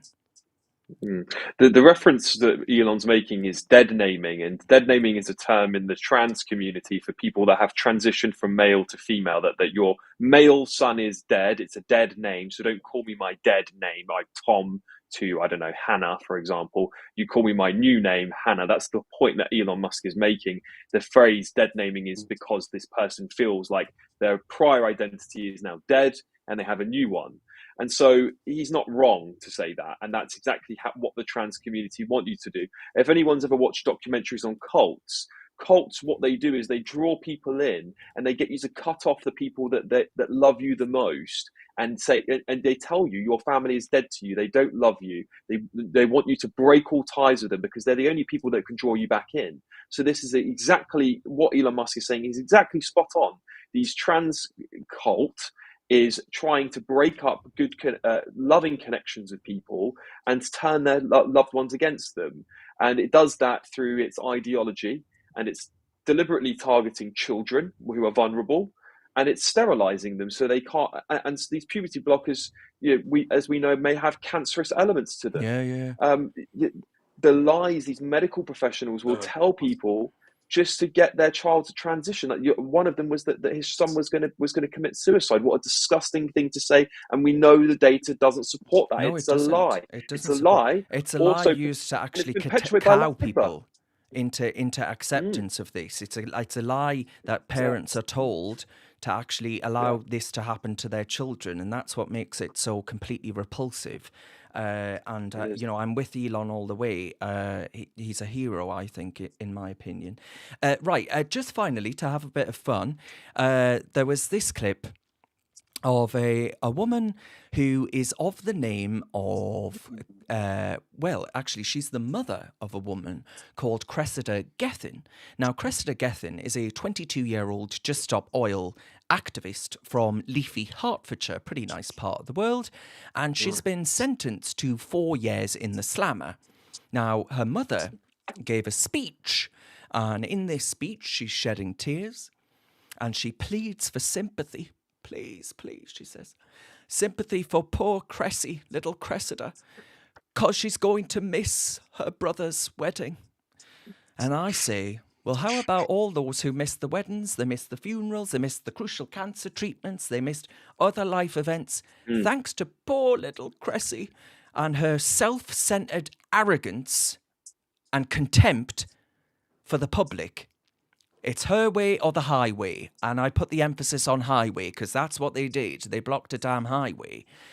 Let's watch the clip because it is actually quite amusing. Hello, everybody. My daughter is Cressida Gethin. At the age of 22, she was the youngest defendant, and she has just been sentenced today to 4 years in prison. Good. This means she will not be present at her brother's wedding Boo-hoo. next summer. I want to bring her to life. For those of you who were She's not not present dead. in the courtroom, Cressida grew up in the countryside and is one of those Of course she did. nature-loving defendants that you've heard Bet about. she went to a private school. She is an extremely talented musician. She worked hard growing up. She achieved highly. She has ambitions, dreams, and hopes, Well, like she all fucked young that up people. then, didn't she? She had just finished her first year at university. Cressida also grew up completely understanding right and wrong. She has always been unable to stand by when she sees injustice. She has the courage of a lion and a moral compass that compels her to step forward when she sees wrong. And what she has seen, what so many people will not face, is that our leaders are sleepwalking us to a climate apocalypse. There is. I'm not going to let her rattle on like that because Based on what? there is absolutely no evidence that we are heading to doom and gloom. They keep telling us every decade it changes. The end destination point changes, and it reminds me of a story in some part of America where a cult got together, and there was a woman called Dorothy who had convinced this cult that aliens would come down to the top of a hill and they would beam up. Dorothy says they will beam up the people in this town who follow her cult, who go with them on this hill on a certain night, and Dorothy will be beamed up with them. It gets to the night when Dorothy says that this alien spaceship will arrive and beam them up, and it doesn't happen. But guess what? The cult doesn't leave her. The cult stays with Dorothy. The cult continues to believe Dorothy. And I see that as being a little bit like the climate apocalypse, who actually say Yeah. each decade the targets change. The ice caps are going to melt. The polar bears are going to die. That hasn't happened. There are more polar bears than there were in the past. And the end goal, the end destination, it keeps being pushed further and further back, because what this is about, it's about control. It's about telling you that you can't eat meat from posh old little Cressy there. It's about telling you that you can't drive your car. You can't fly on your holiday once a measly year. You cannot enjoy the fruits of progress that we have in 2024 because you are a stain to the world and its environment. And I say to hell with all of that. Enjoy all of it. We are less well off than we were in the past. And I put that in large part down to the pursuit of net zero. And it is people like Cressida with no doubt deep Hertfordshire pockets who can afford to take the hit of this eco-zealotry. I bet she keeps her arse warm in the shower after using a heat pump. You know, I haven't got a spare 10 grand. I don't know about any of our viewers at home. For a heat pump, you can shove your heat pump up where the sun don't shine, a particular orifice. And you can also shove the rest of your net zero zealotry up there and get your arse off of the pavement, off of our motorways, and enjoy yourself in the clink, because that's where you are, Cressy, and I do not wish you well. So she's got enough white walls to be painting in prison, hasn't she? So she'll be painting those She'll be orange all busy. day. Oh, she She'll might be not use busy. the paint, Alex. I'm sure that's probably toxic or some form of environmental She inhabitor. can use her own. She can use her own feces for all I Yeah, care. well, she might well do. You can see where the climate craziness comes from, though, can't you? It's come from the mother. She's there. She's propagating it. She's propagating it right Yeah. there live on TV, despite the fact her daughter was just locked up for this zealotry. And so you know it's not going away. And it's always these people who are least impacted, these rich, wealthy, toffee people who are least impacted by the policies of net zero. Because like you said, Darren, they've got a spare 50 grand laying around in daddy's bank account to pay for their upgrade. To go, oh, look at me driving around in my electric vehicle. All you peasants, get off of your petrol cars. Just shut up and leave us alone. If the economy wants to transition to green energy the same way we industrialized, it will happen because it's meant to happen and it's good for consumers. Without That is subsidy. capitalism. That's how you know this net zero stuff is communist, because it's being forced on you rather than the economy going and with its feet voting for it. It's being forced to consume it. That is socialism, communism. Yeah, Younes, do you think they do tofu in prison? You know, I was reading somewhere that the planet Earth has enough resources to feed 220 billion people. Correct. Right? We have that much resources. 220 billion people can be fed from planet Earth. We have like 8 billion people and 1 billion of them are starving. How does that happen? So obviously we have some logistical problems, so we can't spread the food out, and it's probably going to get a lot worse because, you know, if we have electric cars, they're not going to go very far. So we need petrol in order to travel food all around the world. And one last thing I want to say about this is that Elon Musk was speaking about this with Jordan Peterson yesterday, and he said that actually our planet can sustain 10 times the population that we have now. So this whole idea that, oh, we're overpopulated, yes, certain cities are overpopulated, but Earth as a whole is actually very much uninhibited. So the whole thing is a lie. The whole thing, again, is a woke mind virus, Marxist ideology, and it's taking us back. And there are some people that advocate for a global depopulation. I feel like Bill Gates is one of them, but there was another guy that wrote a whole book about it. Oh, we should reduce the whole Earth population to 2 billion people. And I feel like these people are mentally ill. I really do. I feel David like Attenborough these is people are lauded, sick. and he says that. He Yeah. says we need to kill the human population. They hate Yeah, humans. no, They're these people are sick. anti-human. Yeah, it's an anti-human Yes. movement. Exactly right. It Yeah, is. yeah. I couldn't agree more. Yeah. By the way, Anglo-Saxon on YouTube gave us a super chat, and I didn't notice, so I do apologise. But thank you very much. Yeah, well, actually, calls on the police officer of Kicking Head fame to be made head of the Metropolitan Police. So I don't Good think for that's him. going to happen. I've got a feeling Anglo-Saxon that ain't going to happen. Right, but what we'll do now is we will call it a night because I've kept you long enough, and Alex has been streaming using his data allowance, which is probably now at 0. So we all thank him for that and his commitment to the cause.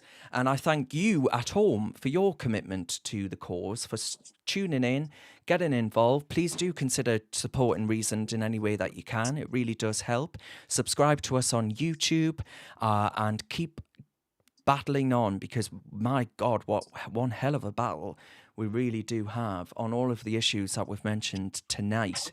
And Younes, thank you very much to you for joining us again as well.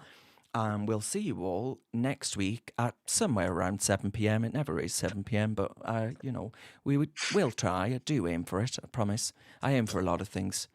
It don't always happen. What can I do? Anyway, cheers, guys. Thank you.